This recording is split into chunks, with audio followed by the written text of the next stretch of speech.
प्रिय शिक्षक साथियों, विद्यार्थियों, आप सभी का पुनः स्वागत है मेरे YouTube चैनल अपना इकोनॉमिक्स में। जैसा कि हम सब जानते हैं कि सत्र 2022-23 के लिए कक्षा 12वीं में अर्थशास्त्र विषय की प्रश्न बैंक जारी की गई है और मैं इस प्रश्न बैंक के समय समय पे आपको हल उपलब्ध कराता रहता हूँ। आज हम इकाई 4 पूर्ण प्रतियोगिता की स्थिति में फर्म का सिद्धांत इस इकाई से प्रश्नों के हल लेके आया हूँ। यानी यहाँ पर मैं वस्तुनिष्ठ प्रश्न और जो भी आपके रिक्त स्थान, सही जोड़ी, सही विकल्प वाले प्रश्न हैं, इनके हल लेके आया हूँ। तो आइए हम इसकी शुरुआत करते हैं। सबसे पहले यह देखते हैं कि अध्याय 4 से कुल कितने प्रश्नों या कितने अंक की परीक्षा होना है। तो हम यहाँ पे देख सकते हैं कि वार्षिक परीक्षा में इस इकाई से वस्तुनिष्ठ प्रकार के 2 प्रश्न पूछे जाएंगे और 3 अंक वाला 1 प्रश्न पूछा जाएगा। इस प्रकार से कुल इस इकाई के लिए 5 अंक आवंटित हैं। तो हम यहाँ पर वस्तुनिष्ठ प्रश्नों की अब शुरुआत करते हैं। सबसे पहले जो प्रश्न है, सही विकल्प चुनकर लिखिए। इसमें पहला प्रश्न है कि कोई भी फर्म संतुलन में होती है या संतुलन की स्थिति में होती है, वह कब होती है। हम जानते हैं यह कब होती है, जब MR और MC दोनों बराबर हों। सीमांत आगम और सीमांत लागत जब बराबर होती हैं तब कोई भी फर्म संतुलन की स्थिति में होती है। अगला प्रश्न है कि पूर्ति निम्नलिखित में से किस वस्तु से जुड़ी होती है। तो पूर्ति जो जुड़ी रहती है वह समय अवधि से जुड़ी रहती है और कीमत से। यानी जो पूर्ति का संबंध है वह समय अवधि और कीमत दोनों से है। इस कारण से यहाँ पर सही विकल्प हमारा विकल्प सा है, आ और बा दोनों। अगला प्रश्न है, अन्य बातें समान हों तो वस्तु की कीमत तथा वस्तु की पूर्ति में धनात्मक संबंध क्या व्यक्त करता है। हमें यह बताना ये कौन सा नियम है। तो यह नियम कौन सा नियम है? पूर्ति का नियम है। सही विकल्प है पूर्ति का नियम। यानी अन्य बातें समान हो तो किसी वस्तु की कीमत और पूर्ति में कैसा धनात्मक संबंध होता है। तो हम जानते हैं कि यह कौन सा नियम है? पूर्ति का नियम। पूर्ति के नियम में कीमत और पूर्ति की मात्रा में धनात्मक संबंध होता है। अगला प्रश्न है कि पूर्ति में कमी के निम्नलिखित में से कौन से कारण हैं। पूर्ति में कमी के निम्नलिखित में से कौन से कारण हैं। पहला कारण दिया है उत्पादन लागत में वृद्धि। उत्पादन लागत में वृद्धि से भी पूर्ति में कमी होती है। स्थानापन्न वस्तुओं की कीमतें भी पूर्ति को प्रभावित करती हैं। इसके अलावा उद्योगों में फर्मों की संख्या में कमी, इसकी वजह से पूर्ति प्रभावित होती है। इस प्रकार अंतिम रूप से इसका जो सही उत्तर है उपर्युक्त सभी, यानी पूर्ति में कमी के जो कारण हैं वो उपर्युक्त सभी कारण हैं पूर्ति की कमी को प्रभावित करते हैं। यानी पूर्ति को प्रभावित करते हैं, पूर्ति में कमी लाते हैं। अगला प्रश्न है, वस्तु की उस मांग लिखा है। यहाँ पर हम इसे मात्रा पढ़ेंगे। यहाँ पर पढ़ेंगे क्या? मात्रा। वस्तु की उस मात्रा को क्या कहते हैं जिसे विक्रेता निश्चित समय बाजार तथा कीमत पर बेचने को तैयार होता है। बाजार में निश्चित समय पर बेचने को तैयार होता है तो यह कहलाएगा पूर्ति। इसका सही उत्तर है पूर्ति। अगला प्रश्न है कि जब किसी वस्तु की कीमत में 40 रुपये की वृद्धि होती हो परंतु पूर्ति में केवल 15 इकाइयों की, यहाँ पर रुपये या इकाइयों की संख्या ऐसा कुछ नहीं दिया है। हम देख सकते हैं कि जब किसी वस्तु की कीमत में 40 इकाई की वृद्धि हो और उसकी पूर्ति में केवल 15 इकाइयों की वृद्धि होती है तो हम ऐसी वस्तु की पूर्ति की लोच को कहेंगे। कौन सी लोच को कहेंगे? ऐसे में हम कहेंगे बेलोचदार। बेलोचदार क्यों कहेंगे? क्योंकि कीमत में अधिक परिवर्तन हो रहा है और उसकी पूर्ति में कम परिवर्तन हो रहा है। अगला प्रश्न है, औसत आगम किसके समान होती है। औसत आगम किसके समान होती है? हम जानते हैं औसत आगम समान होती है कीमत के समान होती है। यहाँ सही उत्तर है कीमत के। अगला प्रश्न है ES बराबर 0 का अर्थ है पूर्ति की लोच पूर्णता कैसी है? पूर्णता बेलोचदार है। यानी जब पूर्ति की लोच कितनी? शून्य दिखाई दे रही है, शून्य बताई जा रही है, जिसका मतलब है पूर्णता बेलोचदार है। आगे दिया है कि निम्नलिखित चित्र प्रदर्शित करता है। नीचे जो चित्र दिया है वो किसका है? हमें इसका देखना है कि ये किस प्रकार की लोच को प्रदर्शित कर रहा है। पूर्णता लोचदार को, लोचदार पूर्ति, पूर्णता बेलोचदार को या बेलोचदार पूर्ति को।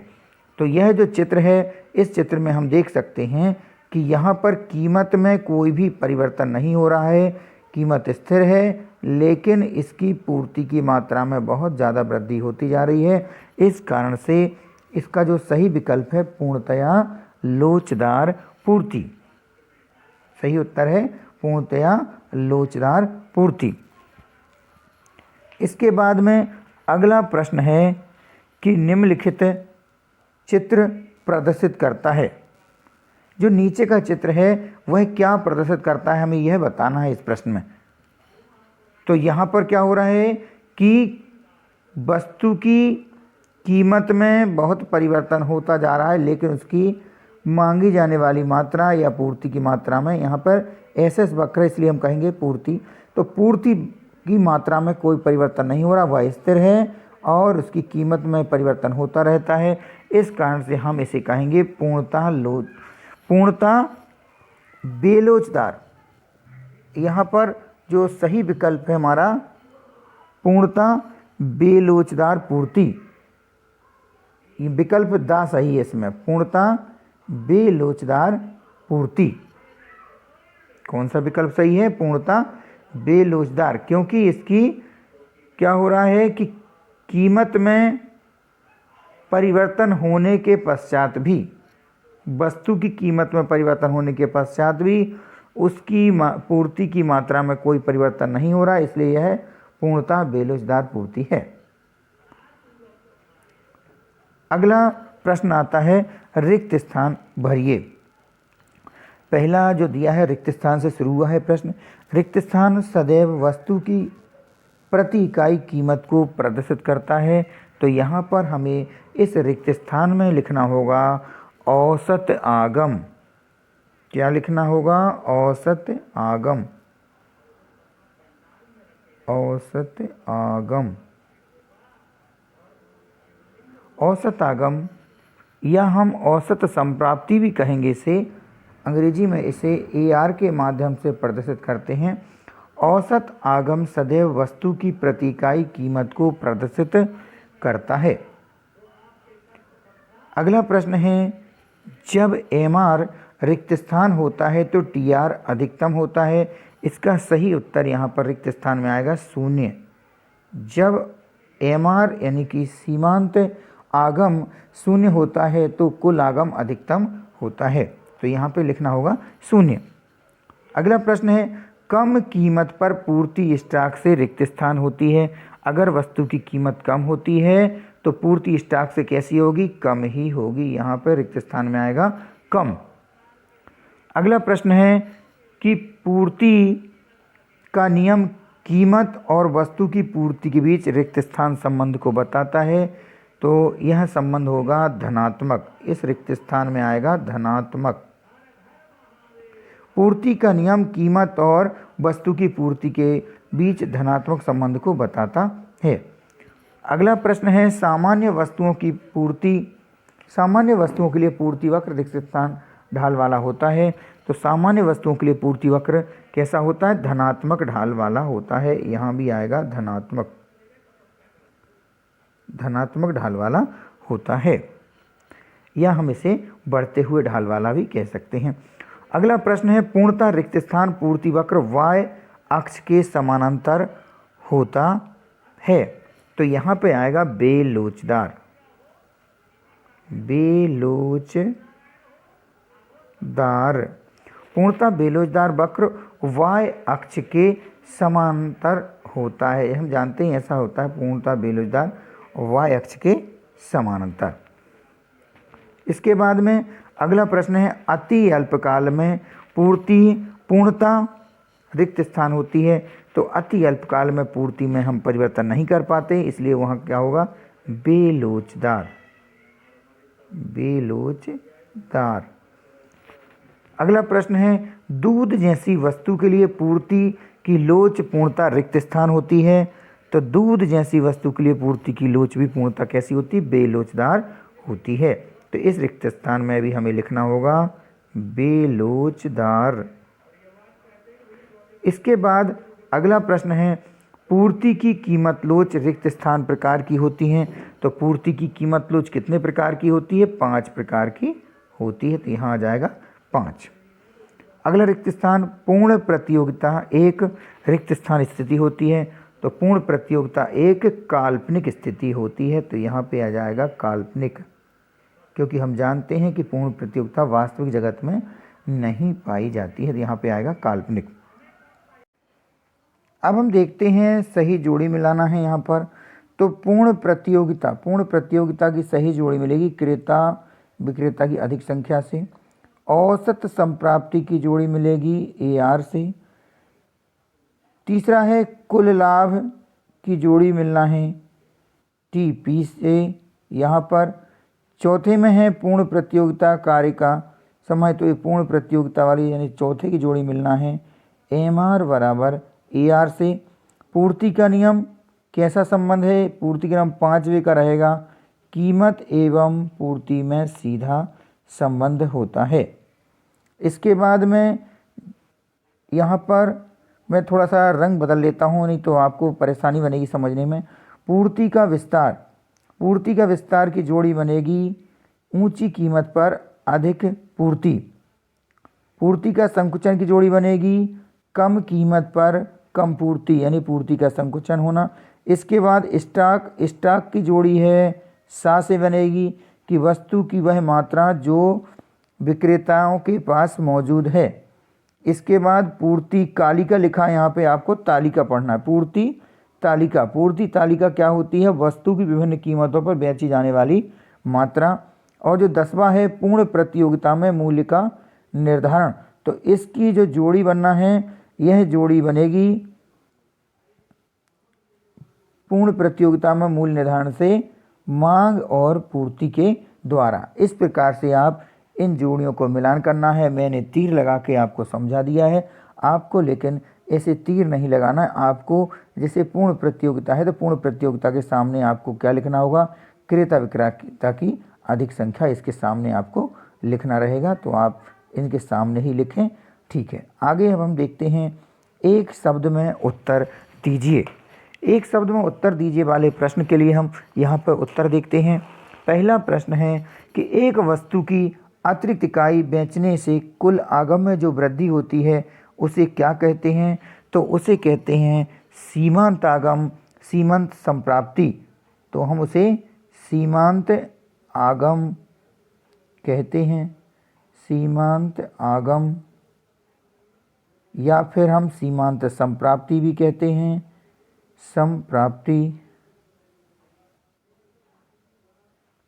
तो ये आपका पहला उत्तर हो जाएगा। एक वस्तु की अतिरिक्त इकाई बेचने से कुल आगम में जो वृद्धि होती है उसे सीमांत आगम या सीमांत संप्राप्ति कहते हैं।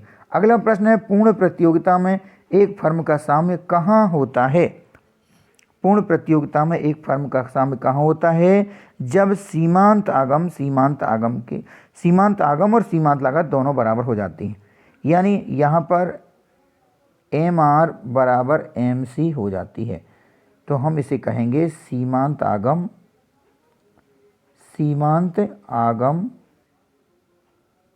बराबर रहेगा सीमांत लागत के।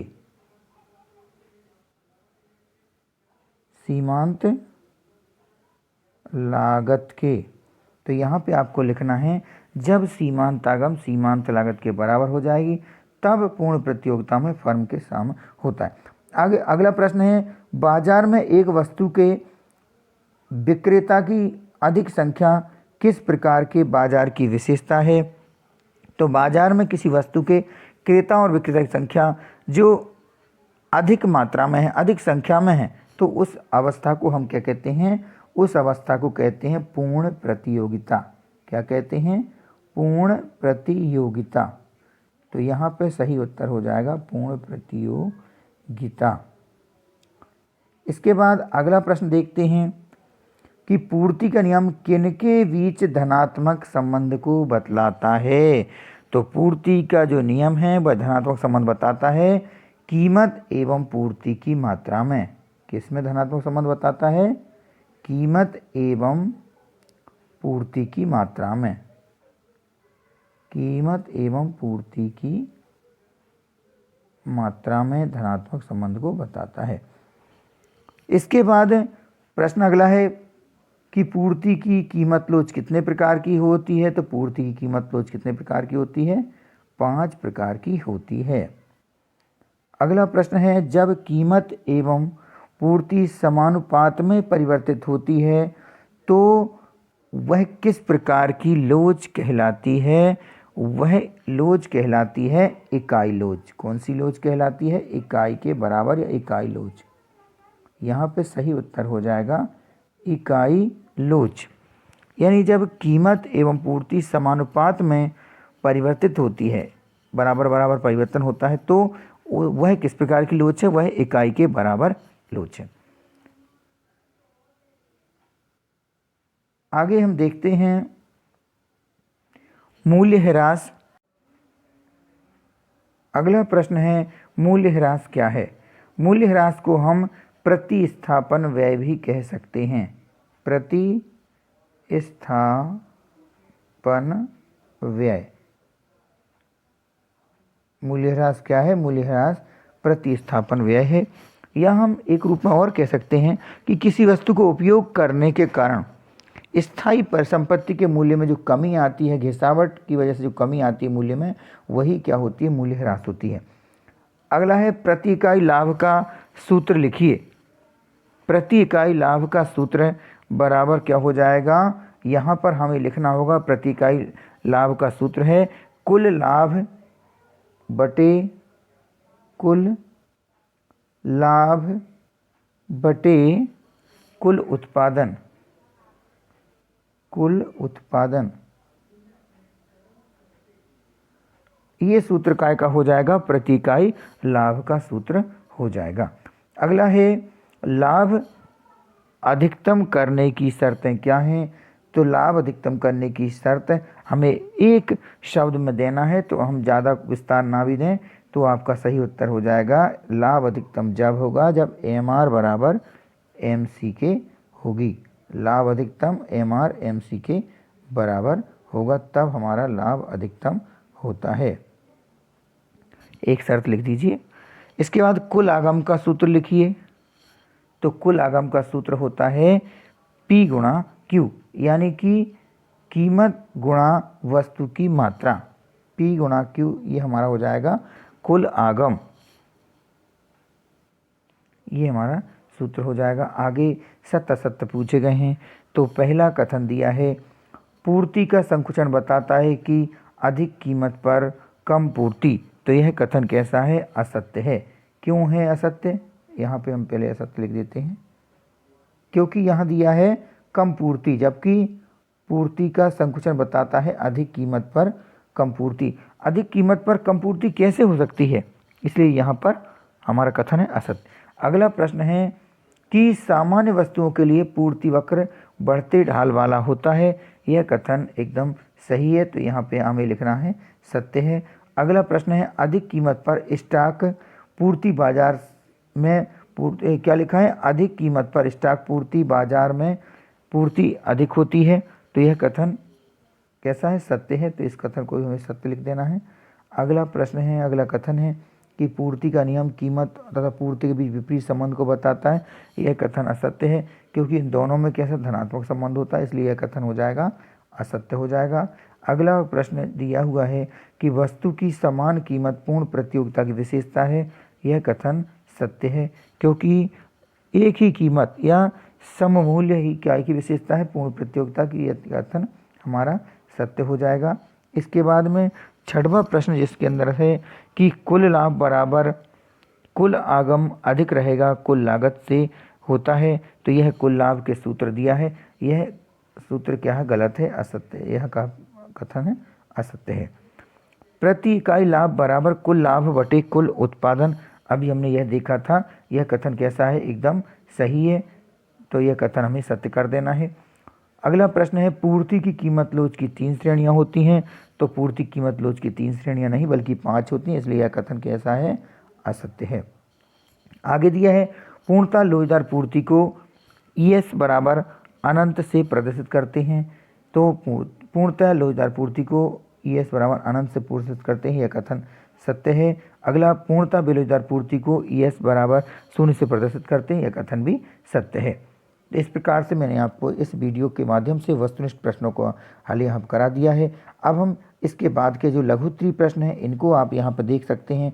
यदि आपको ये प्रश्न में कहीं से उपलब्ध नहीं हो पाई है तो आप इन प्रश्नों को अपनी कॉपी में नोट कर सकते हैं। वीडियो को रोक करके आप इन प्रश्नों को देख सकते हैं। आगे इसके बाद के जो लघु उत्तरीय प्रश्न है ये आप नोट कर ही रहे होंगे। इनके यहाँ पे हम देख सकते हैं कुल मिलाकर ये जो जितने भी प्रश्न दिए हैं इनको आप अच्छे से तैयार कर लें, क्योंकि वार्षिक परीक्षा में इस प्रश्न बैंक से ही अधिकांश प्रश्न पूछे जाते हैं। पिछले वर्षों में हमने यह देखा है, इस कारण से आप इसकी अच्छी तैयारी करें। आप सभी ने इस वीडियो को देखा, आप सभी का बहुत बहुत धन्यवाद।